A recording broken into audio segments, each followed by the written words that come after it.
So, welcome to the Girl Out of Order podcast, my friend Loren Lahav. Hello, Christine, you cutie patootie. I am so excited that, I have been waiting for this since the day we met in Fiji. I'm like, she's going to be on my podcast. And here you are, gosh, a year and a half later. Oh, well, I was like, wondering when you were going to invite me. I was like, should I feel a little sad that she hasn't invited me? Or, what's going on? Okay. Well, there's something to when you invite somebody that you admire so much. It's like, I want to be ready. But the thing you've taught me is act when you need to act. Don't wait till you're ready because we're never really going to be ready, right? Yeah, I've definitely do it messy. And I think that my dear friend Eric Worre says, I love what he says. He says, say yes, tell the world, figure it out. I mean, you just got to figure it out along the way. Can't wait for the perfect time. There's never a perfect time, ever.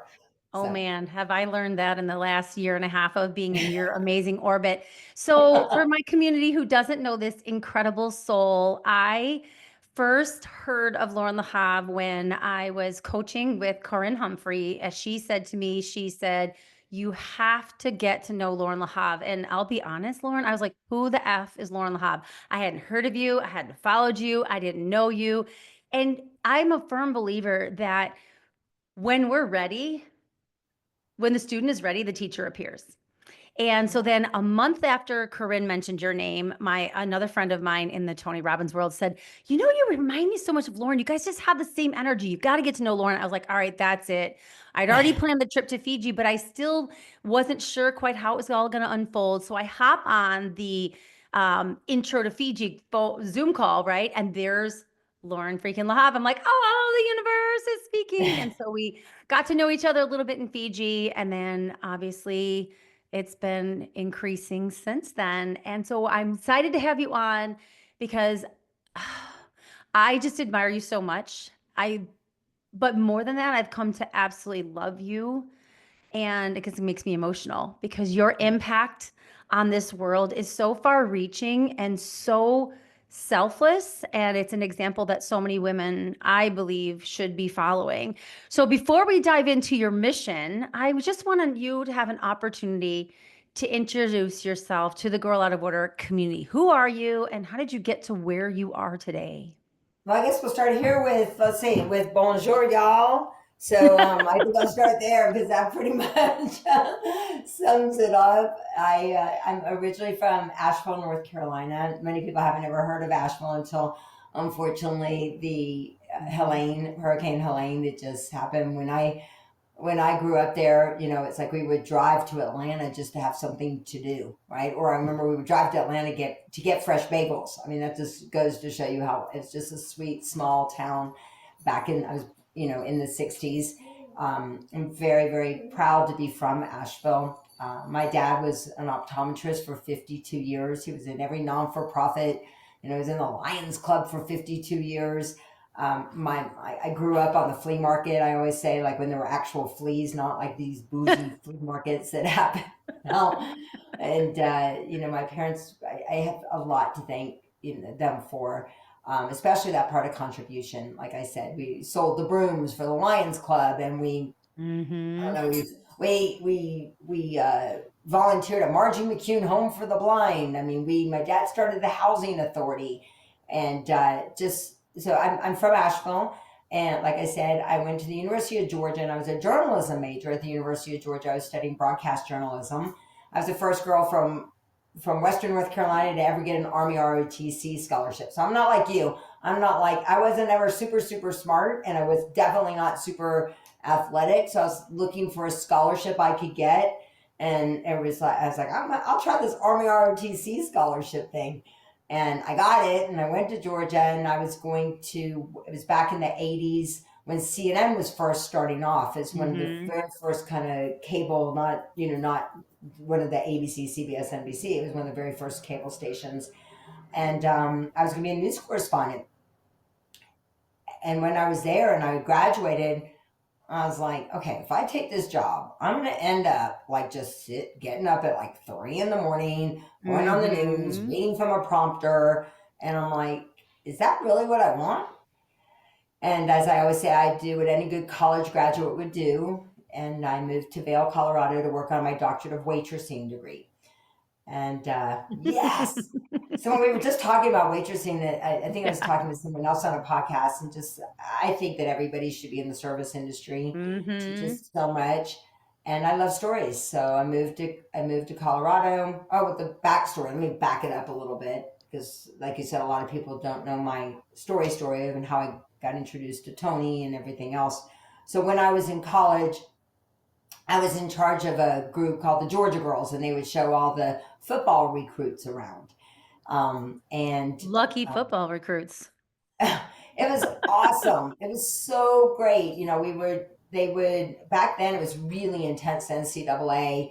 Like they would, if you couldn't give anything away with monetary value. So they would come in and measure like the size of the glass cups that you would give everybody. You couldn't give a program to the players until after the game was over. And what was really amazing is, it'd be the best guy from one school who's sitting beside the best guy from the other school. So they're like, oh, I didn't know he was going to be here. So you had to Mm-hmm. learn a lot of rapport skills back then. I realized like how much I had to, what I've learned over the years in personal development is what I was really practicing back then. Conflict resolution, so many things that I had Mm-hmm. already had this, unconscious competence about that I didn't even know as a young kid. And but the last game of the season, I really wanted to go with my boyfriend at the time to the game and not have to show recruits around. So we went to the game, and we're coming back from the game, and we're walking past this book, the bookstore, the university bookstore, and he sees this book in the window, and it says Unlimited Power. And he's like, oh my God, that is so you. And so he drags me into the bookstore. Now, back then, there were not like personal development books and cookbooks, and there were just books. And he takes me in the bookstore, he picks up the book, and he flips the book over, and it's Tony Robbins on the back of the book in a three-piece suit. He's got the suspenders. He's walking on a firewalk lane. And my boyfriend goes, one day we're going to go to a Tony Robbins seminar. And this was 87, like I said, October 87. And I'm like, I don't know what you're talking about. I am freaking moving to Atlanta. I'm working for CNN. I'm getting a job, Mm-hmm. whatever. So he bought me the book, and as I said, I moved to Colorado, and the book came with me because the colors were red and black. The colors of Georgia were red and black. Mm-hmm. And one day I was waiting on this table full of men, and I was like, okay, I got it. And it turned out it was the world of sports, and I was getting into sports marketing. My manager, he sat anybody that had to do with the world of sports at my table. And they go, what are you going to do when you grow up? Real sarcastically. And I'm like, put on my swagger. And I said, I'm going to be a waitress in Colorado for the rest of my life. And then I go, no, I'm going to get into sports marketing. They all start laughing. So I put on my sass, and I'm like, look, this is what I'm going to do. And they go, young lady, do you know who we are? And I'm like, I have no idea. I just treat everybody the same. And I had a lot of celebrities at my other tables that, I didn't know who they were, and they liked that. So one was Mark McCormick and Donald Dell, like the world of sports, Howard Head, and the head of the table was this guy named Joe Harper, and he goes, my name's Joe Harper. I'm general manager of the Del Mar Thoroughbred Club. I want you to come work for me. And I look at him, I'm like, where is Del Mar? And he said, Right? you're perfect. And I'm Exactly. like, I have no idea what you're talking about. And he goes, you're perfect. And he goes, when can you start? And my manager, Kevin Foley, love him so much. He said, she can start next week. I'll have someone drive her out. So I moved to California, took this job in charge of events, organizing all these events in the infield. Chicago, Arlington Park that you used to have. I guess Mm-hmm. it's not there anymore. I actually was going to either take a job at Arlington Park because I was offered a job there, or take a job at Del Mar. But I liked a boy, and he was moving to Chicago, so I didn't want him to think I was following him. So if he's listening right now, because I know he still Facebook, he still kind of like checks me out. I know I see it every so often. Anyway, I didn't move because of him, and I moved to San Diego.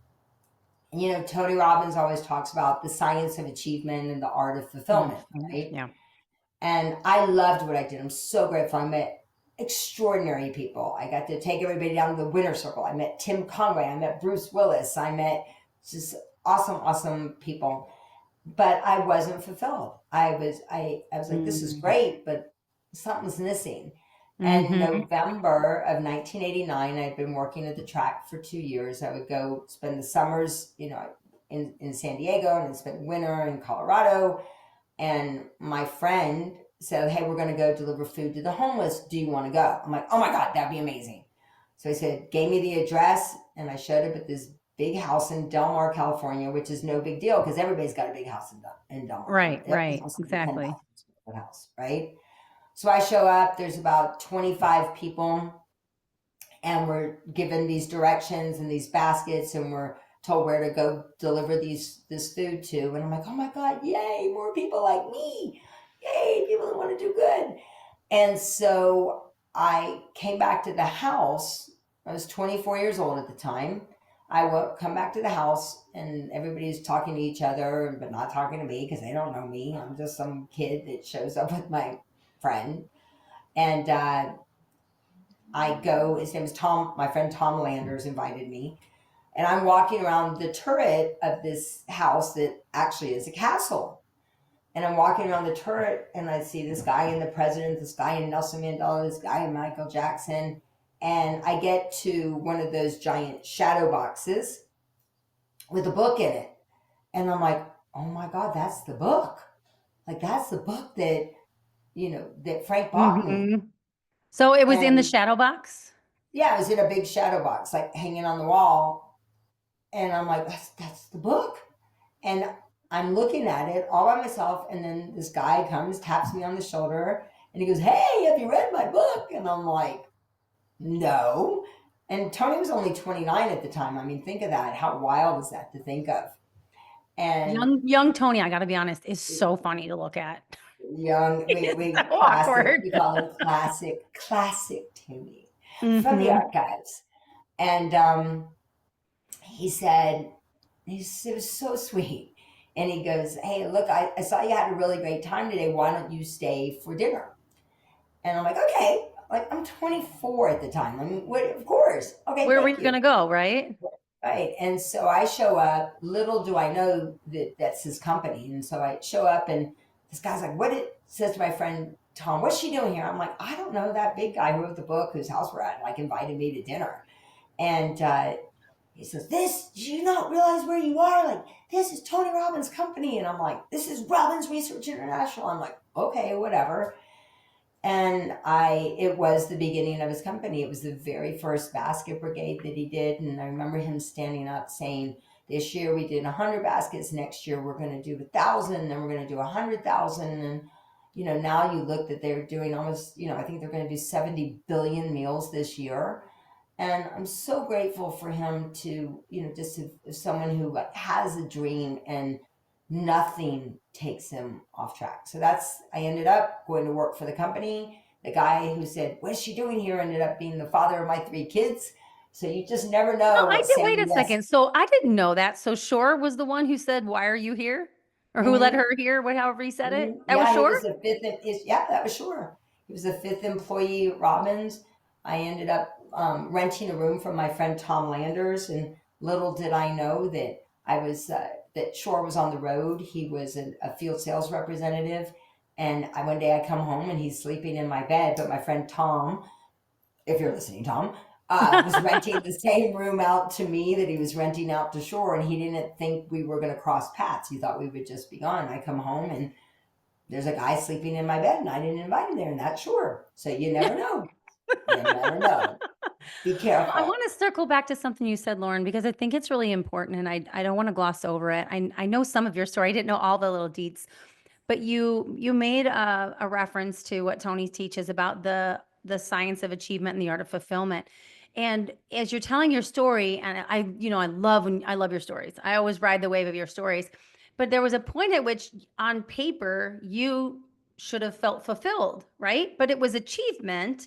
It was it was like meeting celebrities and feeling, having significance. But inside, and what I've come to know, and I'm so thankful for your friendship and your mentorship and your leadership, but what I've gotten to know you as a human being, one of the things that stands out the most to me about you, and I mean there's a lot of things, but this one in particular is that you listen to your intuition. You listen to the signals that your spirit tells you. And it's so amazing because even in that moment when on paper, maybe you should have felt like you had achieved things, you heard that still small voice that said, there's got to be more than this. Yeah, well, it's the whispers, it's the whispers that we ignore. It's kind of like I was, thank you for rescheduling this because I had an appointment. And as I was coming back, I went to go buy Whole Foods and to get a drink, a grapefruit juice, if you're wondering what I went and got. I went and got a grapefruit juice, and it's really windy today. And there was a lady who she had like a little bit of a hunchback, and it was super, super windy, and she had a dog with her. And she wasn't like going out there and like looking for anything, but I could tell something wasn't right. And I went back in and I got something for her and her dog. And she's like, "How did you know?" And I go, "I don't know." I go, "I just have a wonderful day." I go, "I just love that you care about your dog so much." And I think we have to listen to I mean, my heart was saying, would I feel good? My question, like if I say yes to this, am I staying true to myself? That's my question. That's my question that I ask with everything that I do. Even if it's someone asking me to be on a podcast or someone who asked me to do some, my friend Steven just wrote a book, and he's a divorce attorney in New Orleans, and he asked me to write a testimonial for him for his book. And I'm like, okay, if I say yes to this, am I staying true to myself? And then I like read his book. I'm like, Steven, this is so amazing. Heck yeah, I'll write a testimonial. This is awesome. And it's a big book. It's a big book. But I started reading it. So I think that having a question you ask yourself will help you listen to you, not the noise that's around you. Right. That's what I would say. I mean, that like for me, it's Yeah. like with everything. That's my compass. That's what I look at. I'm like, okay, if I say yes, am I staying true to myself? And then if I have any kind of question whatsoever, I have to look at what's causing me to, have kind of that questioning my north. And lots of times it's the noise or Right. expectations. Or what? Expectations. Expectations. Yeah, no, I appreciate that. And, you know, as people get to know you, many of us that are in your orbit now got to know you through the Tony Robbins world.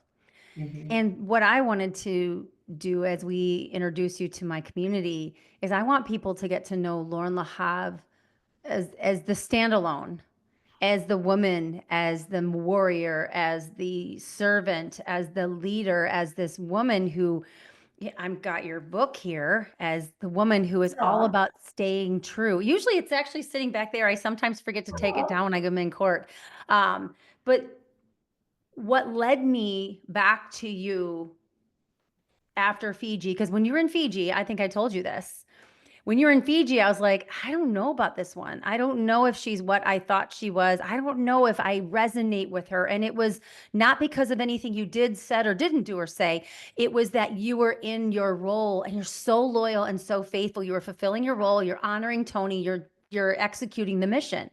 It was when I had the privilege of being able to be with you, sit with you, observe you, take you in when I did your True Voice intensive in February of 2024 that I said, "Oh, now I get it. Now I see the woman who is staying true to her," because then it was like you were unleashed to take all that you've learned and all that you've gained that's been beautiful through the Tonyverse, but you're not a Tony person. You're a standalone badass that's beautiful and on a mission.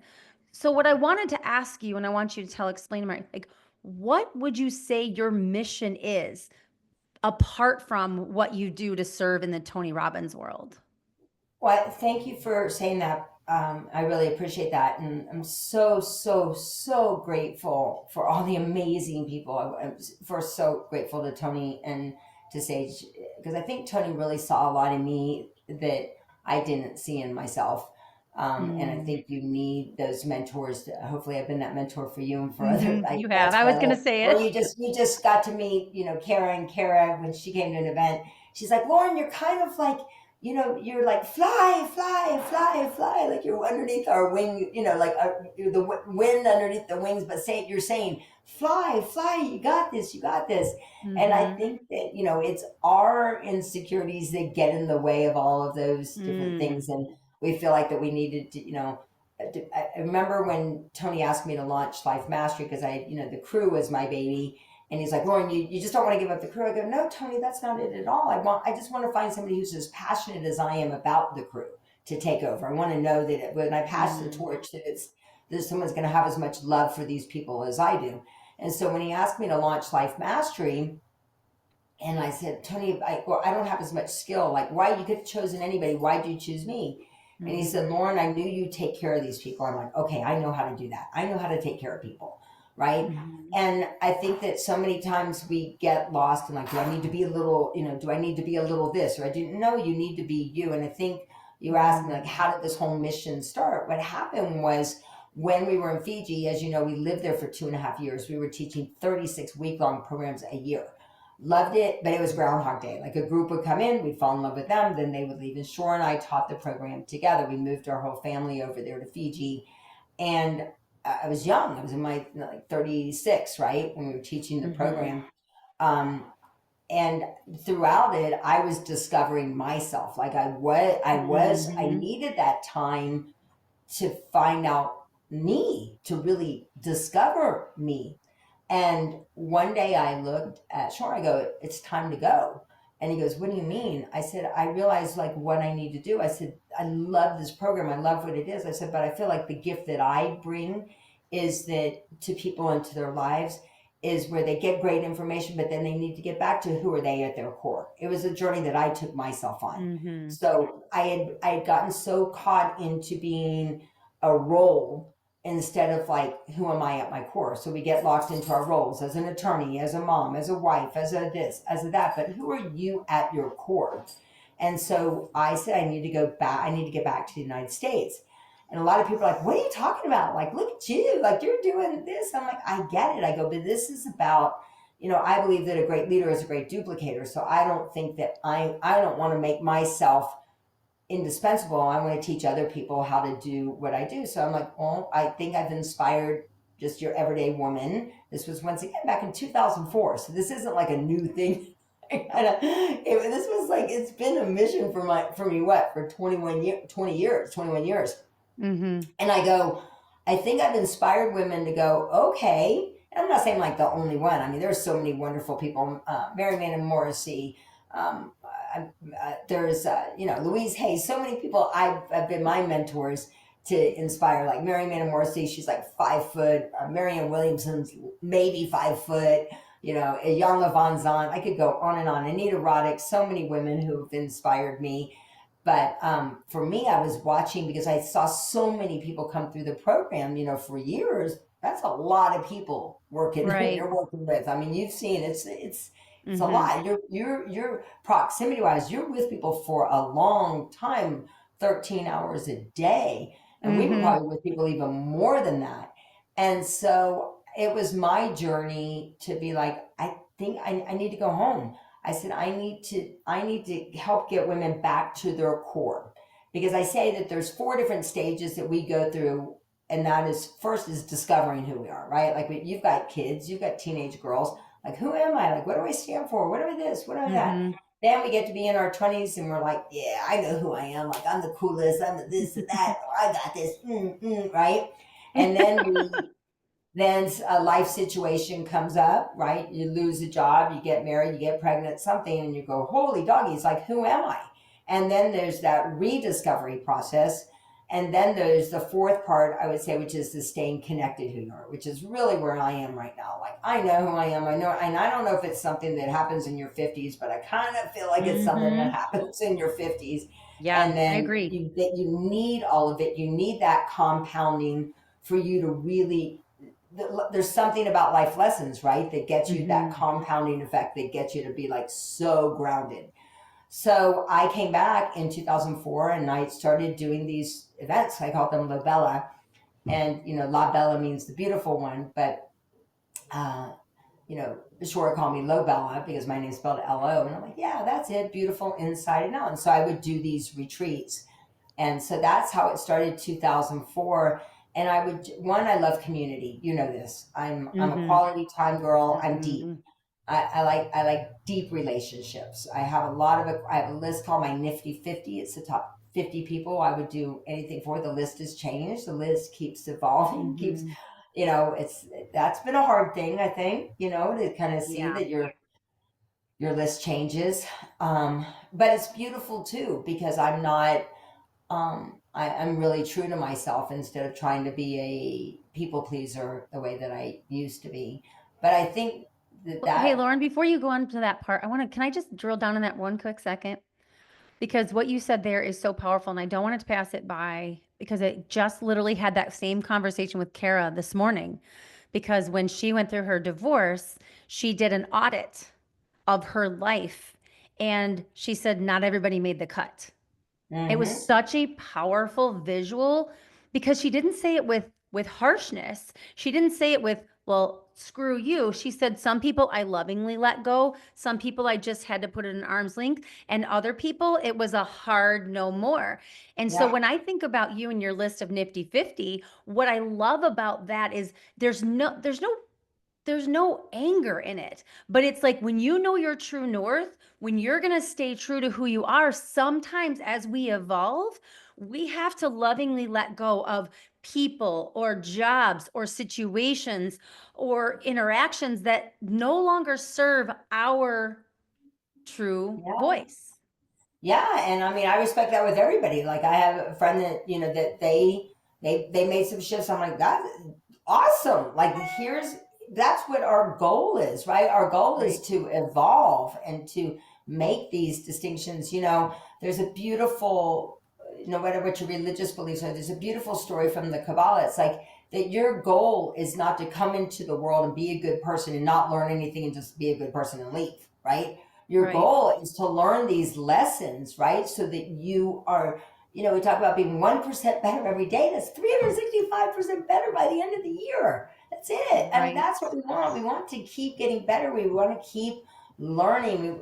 Kabbalah calls it your tikkun, your correction. Like, what do you need to do? Like, for me, I I remember once somebody said to me, they go, you like care about people that don't even care about you, like that they're, and I'm like, I don't know. All I know is one of my mantras is do the right thing every doggone day of your life. I think I shared this before with you. I Mm-hmm. have a Yeah. mirror that I've had for 30 years.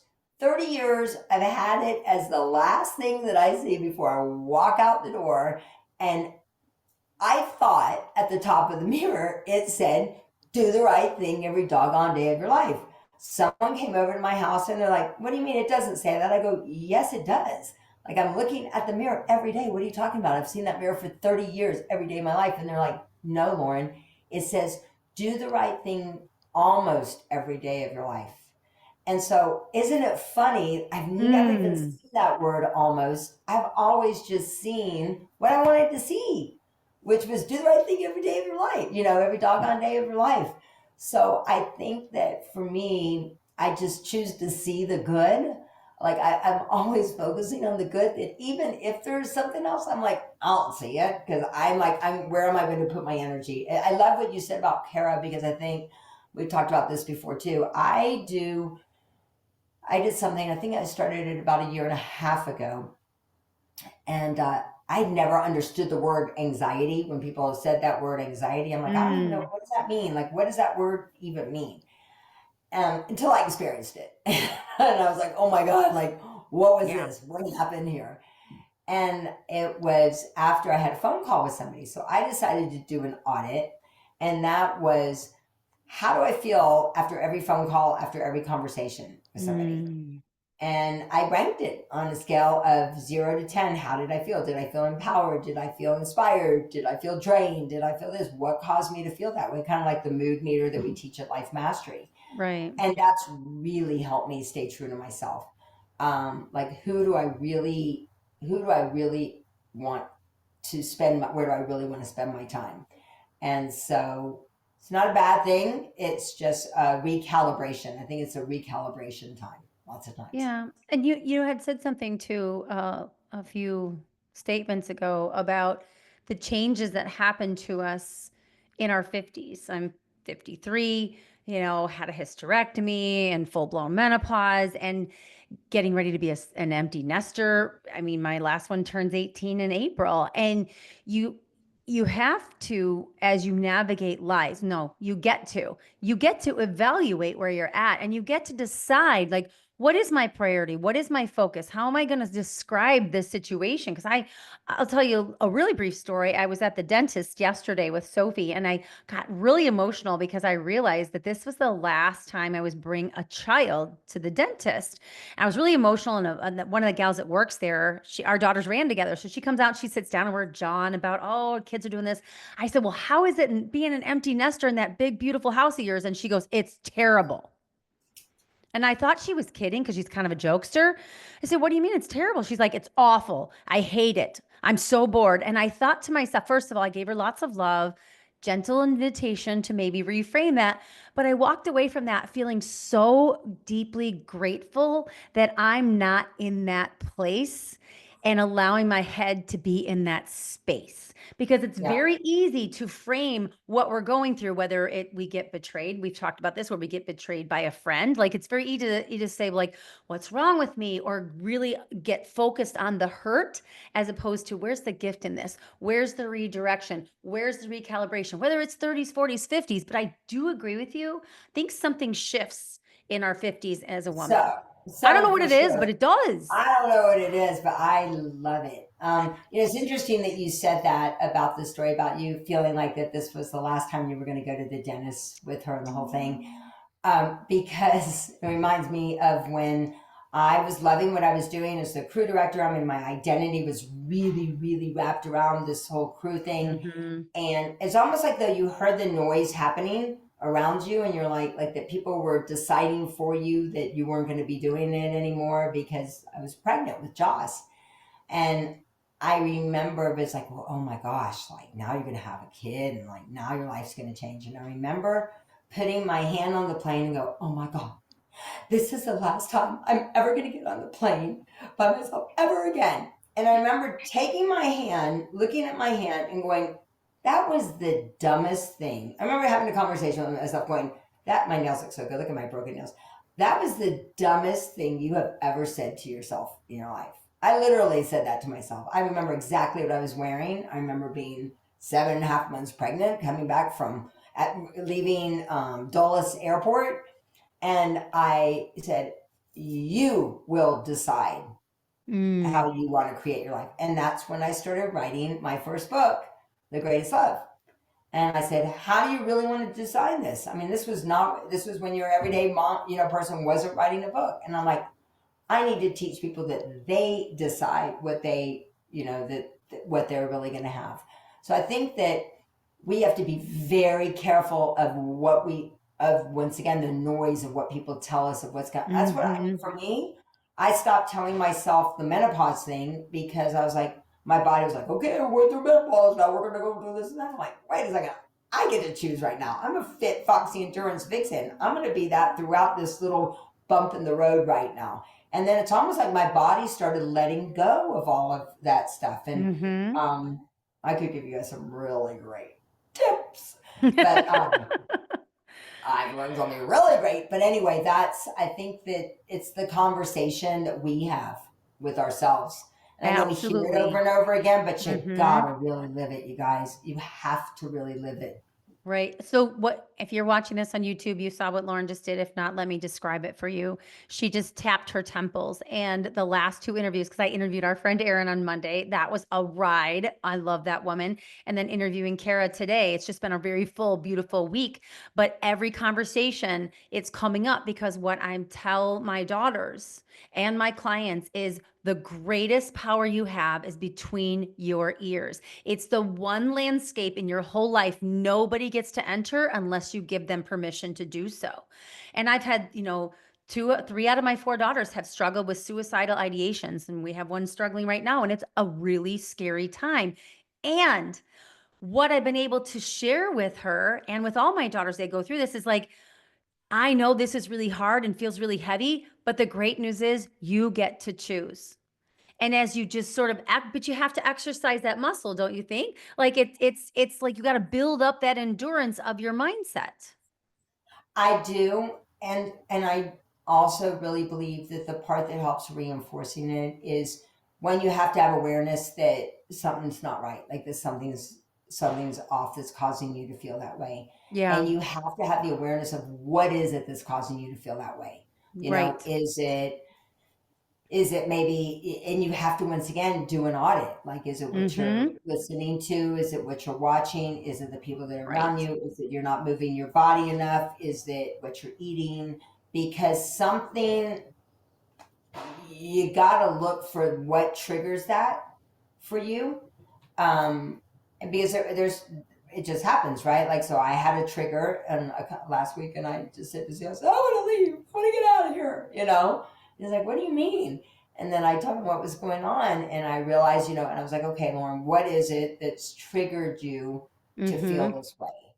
And then I was like, okay, so what can I do right now? And it, once again, it goes back to what I talk about in the book. It's the inquiry. It's first of all how you see you. I know you are passionate about this as well. It's how do you see yourself in the world? What? How do you see yourself? Mm-hmm. You know, I see Right. myself, you know, as a real deal. I'm real. I'm raw. I'm right from the heart. What you see is what you get. You know, and so I. So what is that identity that you see for yourself in the world? How you see yourself in the world is very important. The questions that you ask, the boundaries that you set, and boundaries are a great thing because that says that lets you, that's that line in the sand that goes, this is just boundaries, it's standards, it's whatever. But Yep. I do believe probably the most important is the people that you're around. I do believe Mm. that you have to be very, very, very clear and very selective of your tribe, however you want to tribe, your community, whatever that you want to look at it as, um, because that influence. And I mean, it's like I remember when my dad passed away. I can't believe it's gonna be 20 years. And I'm gonna just go back to Tony. He called my mom because my mom created the Mastery store and all of the big events. She used to buy all this cool stuff, uh, and she was in charge of the, like I said, like the store. And so Tony knew my parents very well, and he called my mom. I'll never forget, it was at my parents' house in North Carolina. I remember sitting on the steps and handing my mom the phone, and Tony said to her, he goes, you were so lucky, you guys had so much passion in your relationship. Mm-hmm. And my mom goes, yeah, Tony, that's true, we had a lot of passion. She said, but we really liked each other. Mm-hmm. And I was like, I listened, and I'm like, you know, like I said, I was 39 at the time, and I'm like, okay, that's interesting. We really like each other. And now I get it. Like now I get it. Like I would choose, like I choose, I don't just like be with my kids because they're my kids. I know you don't either. It's because I really like them. I like Mm-hmm. hanging out with them. You know, Right. I really like my husband. I like would choose to be with him.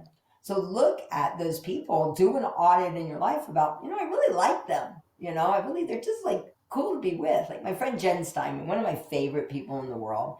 I just really like her. I was like, I want to be with you. And she's like, okay, what do you want to do? I go, okay, I'm going to I come don't up and care. see you. And I'm like, I want to go take a knitting class with you. And she goes, are you serious? I've always wanted to take a knitting class, right? And we just laughed and with that. But I think just looking at the people, who do you really like to be with? And they make you walk away and you feel good. Mm.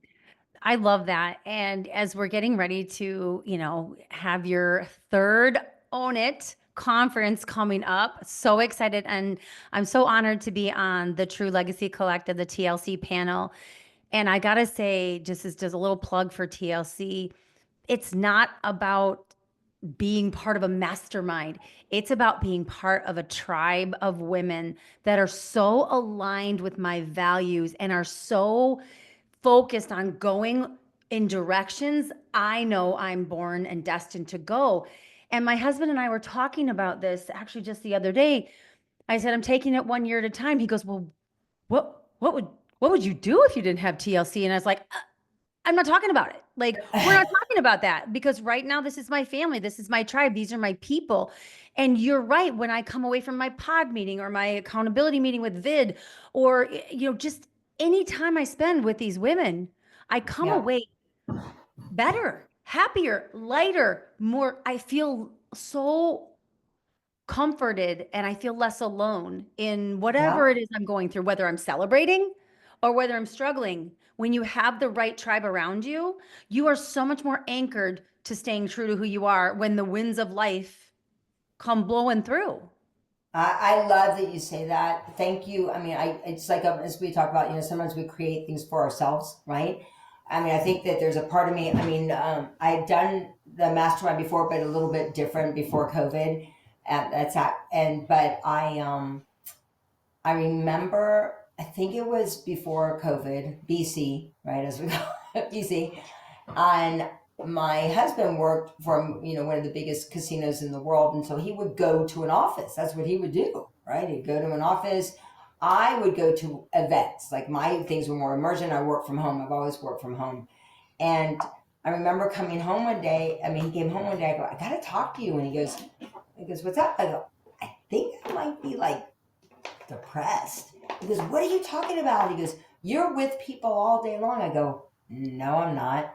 I go, no, I'm not. I go, I'm on phone calls. I don't even know. I think Zoom was fairly new. I go, but I'm not with people every day. I Right. go, you are with people every day. You're in the office, you're talking to people, you're having a meeting, you're talking in the breakfast room, you're doing all these things. I go, you're with people. And what I love, like you said, like with TLC, is that we don't just do those calls, right? Then we get together and we're with each other, like how we just got back from the DR, we're with each other. So I think that making sure whatever your group is, that you connect online, but you're also make sure to do something, schedule it to be with them, to be literally, as my friend Jay would say, be belly to belly with people. There's something about that belly to belly Mm-hmm. conversation, that belly belly touch. So yeah, Yeah. I'm I got one grateful more to thing to know. say about that though, Lauren. I think that's really important because I want our women to hear this. One of the things I say on this podcast is if you want a tribe that you're looking for, become the woman that you want to draw to yourself. And when we were in the DR, one of our gals had brought up, just some observations about maybe some clickiness, typical women stuff. And I actually had asked her later, I said, hey, is there something I've done or haven't done? Like, hey, I want to hear the feedback. Is there a way I can do things better? And she made an observation about me. And I was just so touched by it because I'm very intentional with the women in our group. And she said, you're a hummingbird. I said, what do you mean? She's like, you go from person to person to person. And I didn't even realize I did it. But the reason I do it is because I'm so freaking fascinated by every single woman in our collective that I'm always looking to connect with them and learn from them and listen to them and ask questions and inquire. And it's like when you are with a group that inspires you, it's effortless. It And really you're is. muted. It Oh, there you really go. is. I think that that's a really important thing. That, like I said, like that you really like each other. Yes. This goes back to my mom talking about my dad. Yeah. I tell my husband all the time. He's like, "What do you want to do?" I don't go. Well, I don't care. I just like being with you. I mean, like I don't care. Like you said, you were asking about Jen. Like if I would have said to her, "I don't care. I just like you. I just want to be with you. I want to." It's like when we all went to Nashville, right? And we were Oh my we gosh. do that. Where, Yeah, hey, it's like what happens in Nashville, Lauren stays in Nashville. that's right. That's right. She slept with me. Yeah, I did. Yeah. I did sleep with Lauren. I can honestly say I personally have slept with Loren Lahav. Very happy to say that. But you are an extraordinary life force. You are so special to me. I try not to cry in the middle of my podcast, but you're a loyal, beautiful friend, and you're just a very curious human, and I love that about you. And so I want to pivot, well, as we start to kind of come into the finish line here.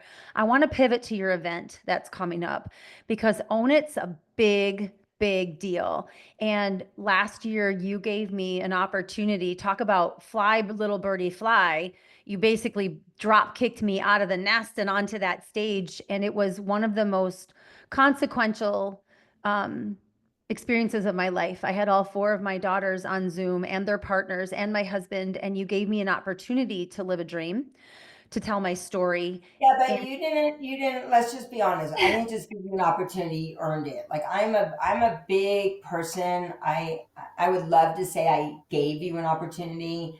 You earned it. So the first thing is you invested in yourself. I said to you, you came up to me before and you're like, here's what I want to do.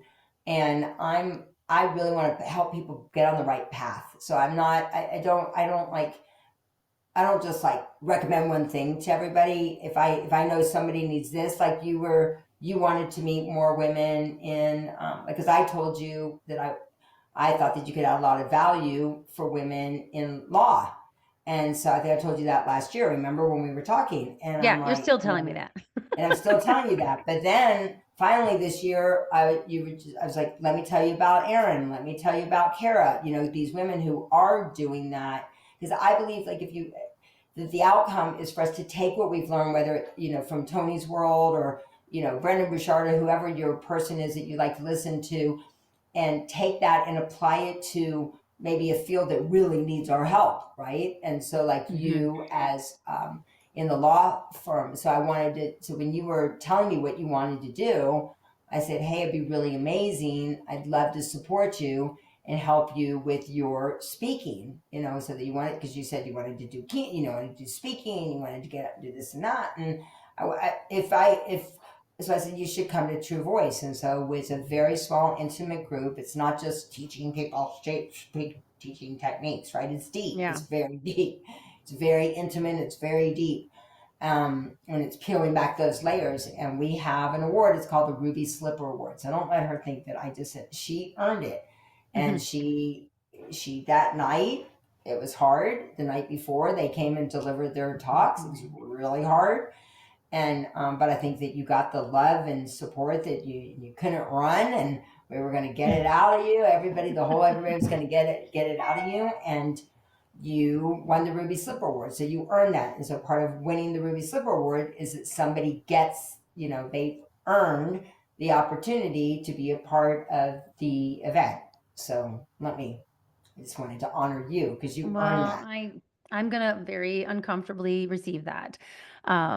It was when I know that when I'm in my 80s and 90s, I will look back at that True Voice experience as a watershed for me for a number of reasons.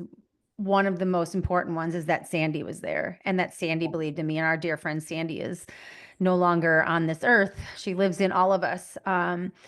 But it was going back to what you said about the tribe. It was a tribe of women I had met 4 days earlier who I bared my soul to because they made me they provided a safe place where I was not judged, but I was believed in when I felt like I was walking around without skin. I felt so raw because I didn't think I had what it took. And one of the things that sets you apart, Loren, in this world is that you have a superpower of seeing in women what they aren't yet able to see in themselves, but you don't stop there. You are committed to helping pull it out of them and you're passionate about it. And that to me is what Own It is all about. Yeah, I will have to agree. And some people don't want to hear it. You know, like there's somebody I remember about 5 years ago, I was really wanted to help them. I really loved them. I love their heart and some of the things. And my intention was to help them. Like I saw the path. Like I saw where it was 10 years later. It's interesting that you said 1 year at a time because when I look at what I'm creating, I have a 10-year plan of what I see. Like I look and I'm like, I see all of you. Like I'm like, oh, I hope that they hang out with us because 10 years from now, here's how I see them playing as part of this community, right? And Mhm. so that 10 year, and I even look at the 20 years, right? Like when I'm going to be 80, like I look at like what does it look like 20 years from now? And it's funny that it's hilarious. I wish I had it. I'm on the wrong computer here, but it's so freaking crazy that I did call it Own Your Worth the first 2 years, and then I changed the name, as you know. But I was like, why did what happened that I changed the name, and why was I so committed to change the name? And like a little bit of the backstory. We dealt with some things, but I also it's crazy how I manifested it. So on the other computer, is a sticky note that has been on my computer for 4 years. Like if I were to, if I 4 years. And what happened was my friend Pam called me and she goes, "Hey, Tony wants you to do Wealth Mastery virtual." And I'm like, "Pam, no, he doesn't." And she's like, "Yeah, he does." And I'm like, "No, he doesn't." I go, "I haven't, first of all, I've never taught Wealth Mastery. I'm the Life Mastery girl. I'm not the Wealth Mastery girl. And I've never taught Wealth Mastery." He goes, "Well, he wants you to teach it because Scott can't come over and he wants you to teach it." So I'm like, yeah, sure he does. And then I get, the call and I'm like, "Oh, he does want me to teach it." So they sent me all of these videos. They sent me all of these transcripts. And once again, just like what we all do, go into that comparison stage, like, "Oh my gosh, that's not my story," or "This isn't, this is not." So I went and I wrote a sticky note, says "Own It!" exclamation point, and I put it on my computer. And every time I watch the videos, and then I had this other picture of myself from when I did this like photo shoot, and I'm like pointing at the camera like this. And so I would look at that picture and I would like, as I was watching the videos, it said "Own It," and then I would watch everything. I'm like, "You got this, you got this, you got this." And then right there, if I would look at my manifestation board, the one right there, it says "Own It." On that board over there, I have 30 boards on my wall right now. That board over there says "Own It." And then I went to the storage unit to put together the swag bags because we know how much I love swag. Oh my God, wait till you see how I much love swag. that you love swag, for the record. So I go to get the swag bags. I'm gonna go get all this stuff, the boxes. That's why I broke her nails.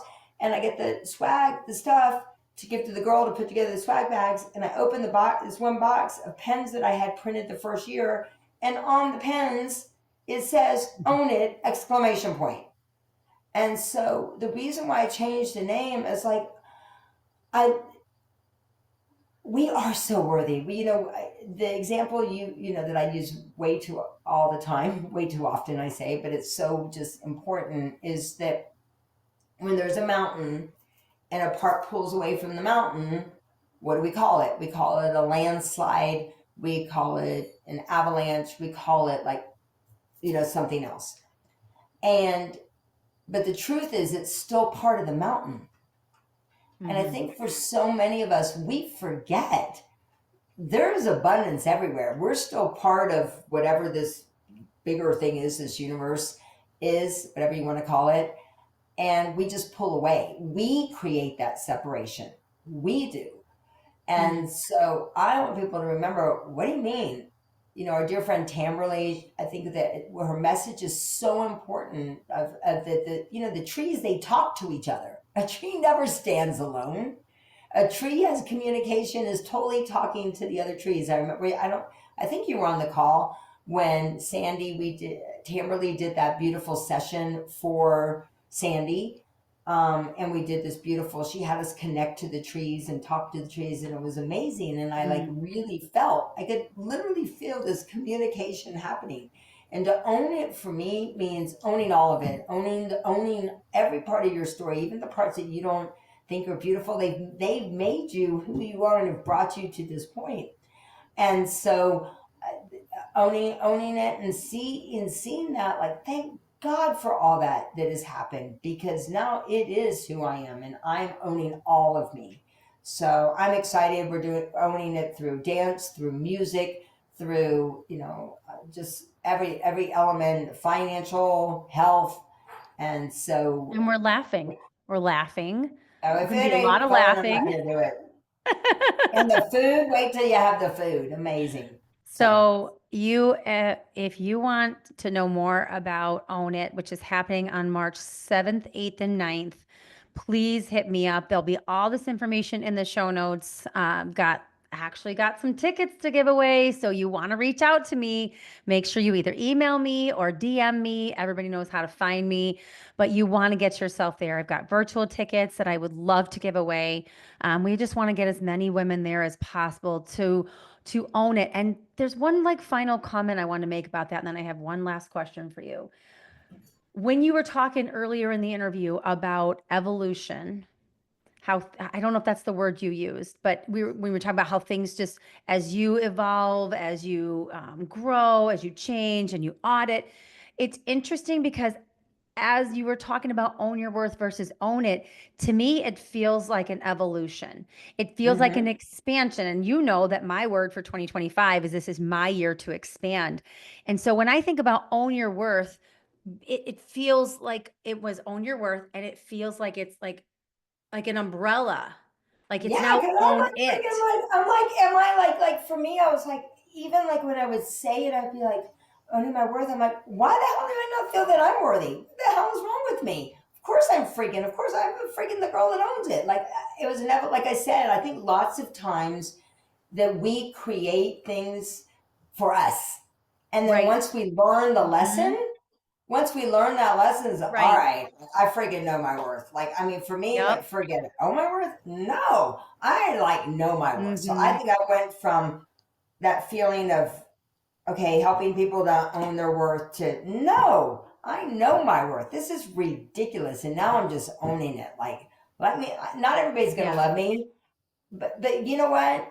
That's too bad for them because like I know my heart, I know who I am, I know what I stand for here in the world, and I'm owning all of me because I know that I'm here to make the world a better place. I'm here to Mhm. like bring everybody else along with me. Anybody that wants, Right. come on. There's enough for everybody. You know, if I could put give every single one of my friends the opportunity, and I will, right? Like I'm gonna launch the birthday parties everywhere around the country and in Hmm. the DR. I'm gonna launch the luncheons everywhere around the. Why not? Why wouldn't I want to see all my friends win? So, but we're doing it and creating that momentum. That's really what it's about. So, Yeah. And the I last love thing I'm you. going to say about the own it is we do create things for ourselves, but I think we also, as our missions evolve, you you were giving a gift and guidance to women to own their worth. And now it's like it's time to step it up, right? It's time to set a new standard, right? It's time to step up a Yeah, little bit more and own it in the bedroom, own it in the boardroom, own it in your car, own it in the store, own it in your mission, own it in your body. It's time to fucking own it because life is so short. And if there's one thing you and I have seen in the last year with all of those people who lost their lives and their livelihoods in Asheville in a blink of an eye. We get one opportunity at this damn life. And what are we going to do with it? We're going to own it. Period. yeah, Story. yeah. Amen. Amen. And I'm And go so to Asheville because all the businesses need us in Asheville. I just saw a post about that. You know, you just never know. And I love what you said, and it all starts in the head. It all starts in your mind, right? Like what could I do? You know, when Tony, if there's any video I would recommend people watching, I would encourage you to watch the conflict resolution video that Tony did from 9/11 September when we were there in Hawaii. Mhm. And what Tony talks about in that video that's super important and is applicable at every time, and that is where do you go to? You know, so like Mm. you talked about, sad people get when the when the planes hit the towers. What were he said? Okay, and he brought up a person that was sad, a person that was angry, a person that was loving, a person that was this and that, and so he brought up all these different people. Not everybody was directly affected, but he said, sad people get sad, angry people get angry, loving people get loving, and people that care about giving back give back. So you got to look for where do you go when something happens, Where's your emotional home, right? where's your emotional home, Mhm. where's just your home in general. It doesn't, like what happens, what stirs you up, and how do you is the action that you take, how does it serve the greater good? So like I was in Fiji when it happened, when Helene happened, right? I I have a friend remember. that lost everything, lost 50 of their rentals, their main home, and everything. Mm. And guess what he did? He went and helped in his community because that's what he did, Right. right? I Exactly. like I posted on Facebook, I need to help get generators. And then I called my friends and like, can you get generators to people and help them hook them up? Right. So where do you go look at your everyday actions, not just when catastrophes are happening, but where is your emotional home and where do you go and what's the action that you take? And if it's something that you need to make a shift on, make the shift, put the foot away. Absolutely. So I got one final question for you. I ask it of all Okay. my guests, and I shamelessly ripped it off from Jen Hatmaker. She's one of my favorite podcasters, and I haven't been able to find a question that I love as much as this one. It's from Barbara Brown Taylor, and you can answer it any way you want. Just the first thing that comes to your mind. What is saving your life right now? What is saving my life right now? Yeah, just from your instinct. What is saving your life right now? Saving my life. Are you looking at Martha? Yeah, I'm looking at my dogs. Yeah, It what's can saving my literally be life? anything. Yeah, It can be funny, it can what be serious.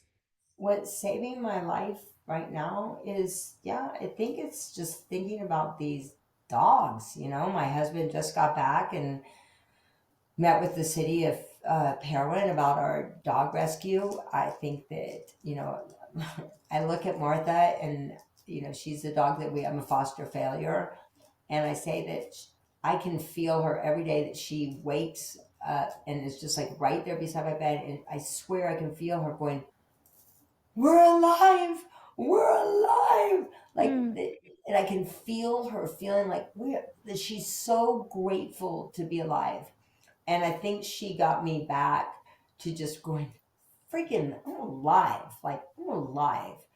That and we take so much for granted. So I think that that's what say is the dogs. And if there's I love anybody in that. Vegas, yeah, the dogs. Thank you so much for just sharing yourself with my community. It means the world to me. And I'm honored. I'm so proud of you. I'm really proud of you. thanks. Well, I love you so much, and you're never getting rid of me. Good. So you better have that 10-year plan, because Keisha's husband said the same thing. He's like, okay, all I know is that whatever we're doing, she's part of like your community, Lauren, and it's like, I go, well, I got a home for her. She's got a home for a long time. So I that's it. love it. So Well, thank I you love so you much. very much. You too. Have a great one. Bye.